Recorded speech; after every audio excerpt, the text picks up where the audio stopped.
प्रणाम पंडित चाचा जी। अरे प्रणाम सुरेश, प्रणाम। आओ आओ बैठो। और सुनाओ सुरेश बेटा, कैसे आना हुआ अचानक से आज सुबह सुबह? अरे बस चाचा जी ऐसे ही, बहुत दिन हो गए थे आपसे मिले हुए, तो सोचा क्यों ना आज आपसे मिल कर आते हैं। सही किया तुमने। जब पास में पड़ोसी थे तब तो रोज मिलना जुलना हो जाता था। अब तो तुम दूर चले गए हो, अब तो कभी कभार ही मिलते हो तुम। हाँ चाचा जी, अब क्या करें, वहाँ का घर भी ऐसे ही पड़ा हुआ था, तो सोचे अब वहीं रह लेते हैं। यहाँ पर सारा घर किराए से दे दिया है, वहाँ पर नए डिजाइन से घर बना है, तो बच्चों को अब वही घर पसंद आता है। वो तो है सुरेश, आजकल के बच्चे तो बस फैशन में ही चलते हैं। हाँ चाचा जी। वैसे पंडित चाचा जी, मैंने सुना है कि राहुल बेटा आया है दिल्ली से, उसकी जॉब लग गई है क्या कहीं? मैंने सुना कि पुलिस में जॉब लगी है उसकी। हाँ सुरेश, तुमने सही सुना है। राहुल बेटे का ट्रांसफर अब इसी शहर में हो गया है। अब वो हमारे साथ ही रहेगा, लेकिन उसकी नौकरी लगे तो पूरे 1 साल हो गए हैं। हाँ वो क्या है ना चाचा जी, दूर रहते हैं तो पता ही नहीं चलता है। वैसे है कहाँ राहुल बेटा? वो तो अपनी ड्यूटी पर ही चला गया सुबह सुबह, और कहाँ जाएगा। अब तो कामकाज वाला हो गया है। पहले फ्री रहता था तो इधर उधर घूमता रहता था जब कभी आता। अब तो नौकरी चाकरी वाला है, इसलिए अब टाइम पे ऑफिस जाता है, घर आता है। कुछ भी कहिए पंडित चाचा, राहुल बेटा तो बहुत समझदार है, आपका सर तो गर्व से ऊपर कर दिया है। वो तो सही कह रहे हो तुम सुरेश। वैसे पंडित चाचा जी, राहुल तो अब बड़ा हो गया है, तो शादी वादी का क्या विचार है? कोई अच्छी सी लड़की देखकर शादी करवा दीजिए अब। नौकरी चाकरी तो लग ही गई है, सेटल भी हो गया है, अब तो अपने शहर में भी है, कोई दिक्कत तो होनी नहीं चाहिए। जल्दी से लड़की ढूंढिए और फिर बैंड बाजा बजवाइए घर में। हाँ सुरेश, सही कह रहे हो। मैंने तो इस बारे में सोचा ही नहीं। आज ही बात करता हूँ राहुल की माँ से, देखता हूँ क्या कहती है। अरे चाचा जी, आपके बेटे के लिए तो एक से बढ़कर एक रिश्ते आ जाएंगे। आखिर नौकरी चाकरी वाला है, सरकारी नौकरी लगी है। हाँ वो तो सही कह रहे हो। अरे आजकल इतना कंपटीशन है कि अब क्या कहें। मेरे बेटे ने बहुत मेहनत की है, पूरे 5 साल पढ़ाई में लगाया, तब जाके उसकी नौकरी लगी है। अब अच्छे घर की लड़की मिले, पढ़ी लिखी, सुंदर गुणवान, तभी शादी करेंगे अपने बेटे की। और दहेज भी मिलना चाहिए। अरे हमने अपने बेटे पर इतने पैसे जो लगाए हैं, इतना खर्चा किया है, तो भुगताना तो भरना ही पड़ेगा। इसलिए कोई आपकी नज़र में हो हमारे जात प्रजात की तो बताइएगा। ठीक है चाचा जी, बिल्कुल, अगर मेरी नज़र में कोई होगा ऐसा तो हम बिल्कुल बताएंगे आपको। चलिए अब चाचा जी हम चलते हैं, फिर दोबारा मुलाकात होगी जल्द ही। हाँ हाँ ठीक है सुरेश, कुछ चाय पानी ले लेते, फिर बाद में चले जाते। अरे नहीं नहीं चाचा जी, आज टाइम नहीं है, फिर कभी। ठीक है ठीक है। चाचा जी तो भाई लंबा दहेज लेने वाले हैं लगता है। बेटे की सरकारी जॉब लग गई है, अब तो चाचा जी 10-15 लाख से नीचे मानने वाले नहीं है। लेकिन मैं भी देखता हूँ कौन इतना दहेज देगा। अरे आजकल उल्टा दहेज देने की नौबत आ गई है, कोई दहेज वहेज नहीं देता, सबकी लड़कियां पढ़ी लिखी हैं। भाई क्यों देंगे दहेज? लड़की पढ़ी लिखी चाहिए, लेकिन दहेज भी साथ में चाहिए। अरे माँ बाप को भी तो लड़कियों को पढ़ाने में पैसे लगते ही होंगे, ऐसा थोड़ी ना है कि सिर्फ आपके ही लगे हैं। खैर मुझे क्या करना, उनका मैटर है, वो जाने। भाई हमारे नज़र में तो ऐसी कोई लड़की नहीं है। क्या हुआ सुरेश, क्या सोच रहे हो? अरे अरे कुछ नहीं चाचा जी, बस जाने की सोच रहा था कि पहले मार्केट जाऊं कि घर जाऊं। सुरेश ने ये बहुत बढ़िया बात की है। अब तो आज ही मैं राहुल की माँ से बात करता हूँ शादी के लिए। अच्छी से कोई लड़की हो तो हम अपने राहुल बेटे की शादी करवा देते हैं। दहेज तो कम से कम 15-20 लाख तो मिलना ही चाहिए। आखिर हमारे बेटे की पढ़ाई में इतने पैसे जो लगे हैं। और लड़की भी बड़ी घर की चाहिए, सुंदर चाहिए, पढ़ी लिखी भी हो, जो हमारे बेटे के बराबर खड़ी हो सके, ऐसी लड़की चाहिए हमें। क्या हुआ पंडित जी, बड़ा मुस्कुरा रहे हैं बैठे बैठे अकेले? अरे पंडिताइन आओ तो बैठो तो सही, फिर बताता हूँ तुम्हें, तुम भी खुश हो जाओगी। हाँ हाँ भाई, बोलो बोलो, ऐसी कौन सी बात है जो मैं भी खुश हो जाऊंगी? अरे भाई, अभी सुरेश आया था। अरे सुरेश ठाकुर, वही आकर बैठा था, बोला कि राहुल बेटा आया है, उसकी सरकारी नौकरी लग गई है, तो आप शादी वादी का नहीं सोच रहे हैं क्या? तो बस मैं उसी बारे में विचार करने लगा हूँ कि राहुल बेटा की तो अब जॉब लग गई है, अच्छी नौकरी है, सरकारी है, अच्छा खासा पैसा कमाता है। भगवान की दया से हमारे घर में किसी चीज़ की कमी भी नहीं है। तो क्यों ना आप अपने राहुल बेटे की शादी कर देते हैं, घर में बहू आ जाएगी, तो टाइम टाइम से पकवान खाने को मिलेगा। ये तो बिल्कुल सही सोच रहे हैं जी आप। वैसे आपके कोई नज़र में लड़की है? अगर अच्छी लड़की हो, पढ़ी लिखी, तो बात चलाइए अपने राहुल बेटे के लिए। अरे नहीं, अभी तो मैंने इस बारे में सोचा ही नहीं था, लेकिन अब दिमाग में आया है तो मैं आज ही अपने दोस्तों से, रिश्तेदारों से बात करता हूँ। कोई अच्छी लड़की अच्छे खानदान से हो, जो दहेज भी अच्छा दे। भाई पढ़ाया लिखाया अपने बच्चे को, तो दहेज तो हम लेंगे ही। हाँ, अपने बराबर का घर मिल गया, अच्छी लड़की मिल गई, वहीं शादी कर देंगे अपने बेटे की। हाँ तो बढ़िया है ना, मुझे तो कोई आपत्ति नहीं है। मुझे भी सहारा मिल जाएगा, घर में बहू आ जाएगी तो। वैसे भी पूरा दिन घर में अकेले ही तो रहती हूँ। वैसे एक बात कहनी थी, पहले एक बार क्यों ना हम पहले राहुल बेटे से बात कर लेते हैं, क्योंकि आजकल के बच्चों से पूछना भी तो जरूरी है, कहीं किसी को पसंद करके ना रखा हो। अरे नहीं नहीं, ऐसी कोई बात नहीं है। हमारा बेटा ऐसा बिल्कुल भी नहीं है कि किसी को पसंद करके रखेगा। फिर भी तुम कह रही हो तो आज ही शाम को बात कर लेंगे राहुल बेटे से। ठीक है जी। चलिए, मैं तो आपको खाना खाने के लिए बुलाने आई थी। खाना खा लीजिए, खाना बन गया है। ठीक है, चलो तुम लगाओ, मैं आता हूँ।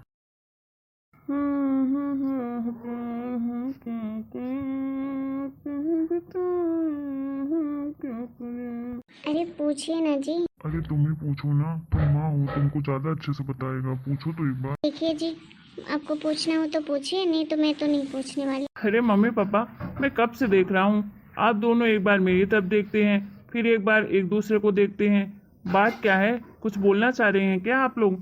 अरे बोलिए ना मम्मी पापा, क्या बोलना है आप लोगों को? अरे बेटे, तुम कुछ जरूरी काम कर रहे हो ना, इसलिए हम डिस्टर्ब नहीं करना चाहते। बाद में बात कर लेंगे।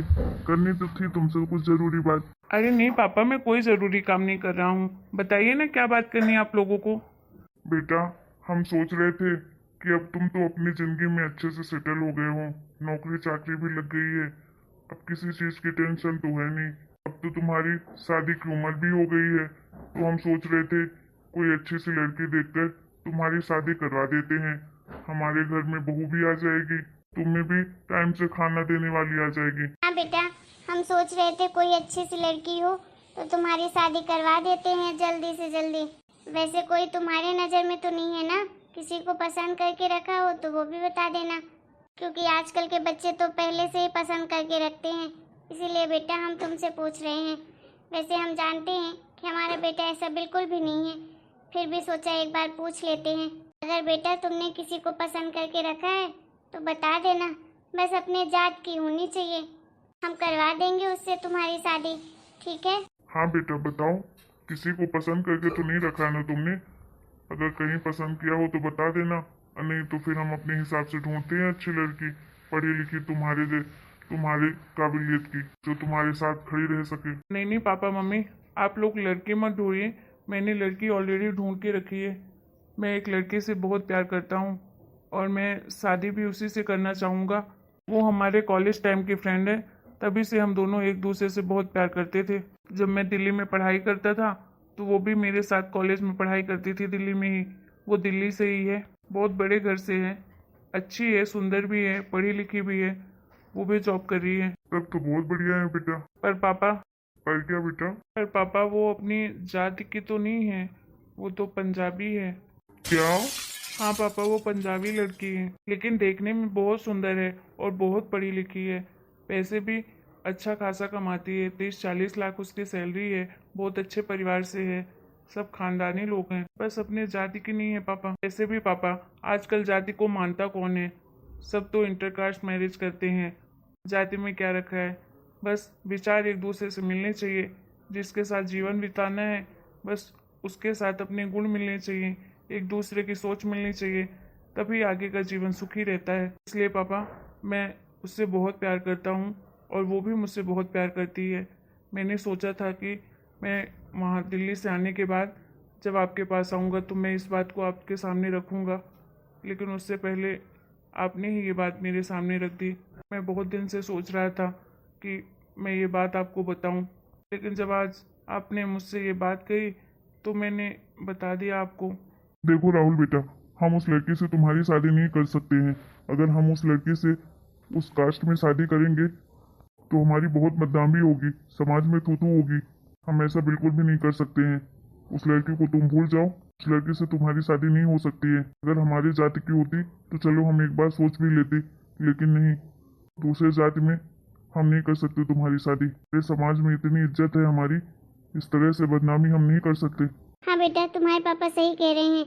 हम पंडित हैं, हमारे घर में पंजाबी लड़की आएगी? नहीं नहीं, हम बिल्कुल ये बर्दाश्त नहीं कर सकते हैं। देखो बेटा, बातचीत करना बंद करो उस लड़की से, और तुम कोई अपने पसंद की, अपने जाति की लड़की से तुम शादी करना चाहो तो हम करवा देंगे तुम्हारी, और अगर तुम्हारे बस में नहीं है तो कोई अच्छी लड़की देखकर हम तुम्हारी शादी करवा देंगे, ठीक है? लेकिन उस लड़के से तुम्हारा कोई रिश्ता नहीं होना चाहिए। हम तुम्हारी शादी उस लड़के से कभी नहीं करवा सकते। सॉरी मम्मी, सॉरी पापा। मैं अगर शादी करूँगा तो उसी लड़की से करूँगा, अदरवाइज मैं किसी से नहीं करूँगा। आप लोगों को अगर लगता है कि आपकी पसंद की मैं लड़की से शादी करूँगा तो ये हरगिज़ नहीं होगा। मैं सिर्फ और सिर्फ शहनाज गिल से ही शादी करूँगा, उसके अलावा किसी से नहीं करूँगा। उसका सरनेम गिल है और उसका नाम शहनाज है। पापा एक बार उसकी फ़ोटो तो आप लोग देखिए, आप खुद ही देखेंगे तो उसे पसंद कर लेंगे, बहुत सुंदर है। राहुल, मैंने बोल दिया है ना एक बार, नहीं हो सकती तुम्हारी शादी तो नहीं हो सकती है। समझ में नहीं आता क्या? देखो राहुल की माँ, अपने बेटे को समझा लो अच्छे से, मैं उससे इसकी शादी नहीं होने दूंगा। मम्मी, कम से कम आप तो समझने की कोशिश करो। मैं उस लड़की से बहुत प्यार करता हूँ, आज से नहीं 7 साल पहले से प्यार करता हूँ। मैं उसके बिना नहीं जी पाऊँगा, और ना ही किसी को मैं अपनी ज़िंदगी में उसकी जगह दे सकता हूँ। मैं किसी को एक्सेप्ट नहीं कर सकता उसके अलावा मम्मी, इसलिए मैं किसी और की ज़िंदगी बर्बाद नहीं करना चाहता।